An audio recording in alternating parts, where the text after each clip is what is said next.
Question I want to answer today is, how do you sell a home that needs repairs?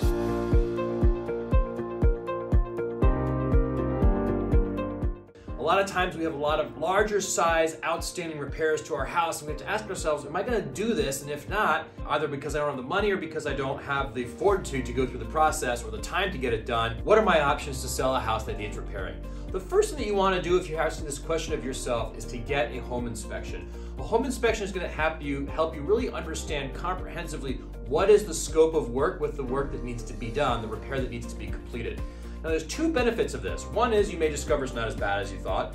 Number two, you may discover there are things that you didn't even know about that needed to be done. And the third is, once you've made the decision on whether or not you want to make those repairs, you can then share, and in fact you must, disclose and share that inspection report with potential buyers.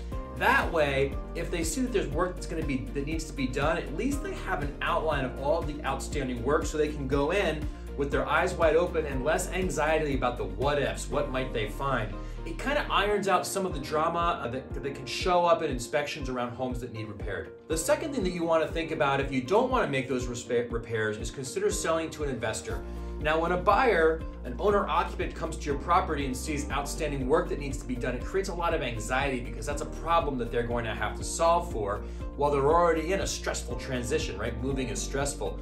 When you sell to an investor, investors are not emotional buyers. They're generally not intimidated by outstanding work that needs to be done. And they also can usually come in with a cash offer in case there's any repairs that are so dramatic that they might not pass an appraisal inspection. And so investors can be great. Now the thing is, if an investor rolls in with a cash offer and they don't mind doing the work, they're going to expect a lower price because they want to make a return on their investment.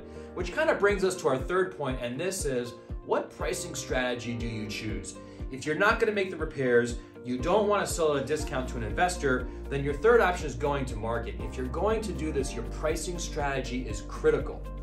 Pricing strategy is always important when you're going to sell your home. When you have outstanding work that can be done, there's really kind of a half science, half art form to pricing intelligently, strategically with work that's outstanding in the home. This is where, of course, your real estate agent comes in, who's got their pulse on the market, understands properties that need some repairs and how to position that property not only in the market of the moment, but also the competition that's around you. Yes, this is self-serving, but always consult with a real estate agent if this is something that that's on your mind, unless you're okay with the faster transaction and potentially less net proceeds from the investor option. So I hope this is helpful. We'll see you in 2 weeks. Thanks for your time.